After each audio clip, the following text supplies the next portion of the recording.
vostro album Famelico prende spunto proprio da momenti come questi, la vostra vita di cantanti, lo studio, i concerti, ma anche i momenti difficili. Com'è nata questa idea di raccontare la vostra vita in un album?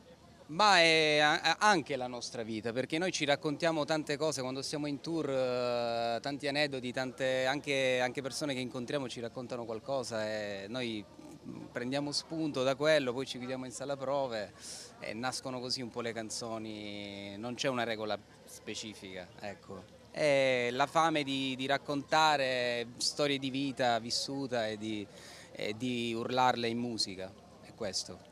E da Kleptomania, il vostro primo successo, ha poi collaborazioni importanti come quella per la colonna sonora di Scusa ma ti chiamo amore. Quali sono i vostri prossimi obiettivi, il vostro sogno nel cassetto? Conquistare il mondo, no, non è vero. Quello No, sempre. no, non è vero, sto scherzando, molto umilmente. Il sogno del cassetto è sempre quello di poter fare musica il più a lungo possibile, cioè nel senso fino a quando avremo i capelli bianchi, pancia e quant'altro la vecchiaia porta, però ne saremo sempre lì con la chitarra, un po' come Mick Jagger, un po' stiamo sognando, però è quello l'obiettivo, no? Loro sono gli esempi, cioè gente che va oltre l'età, cioè continua a fare musica. Vedo che siete amatissimi, qual è il vostro rapporto col pubblico?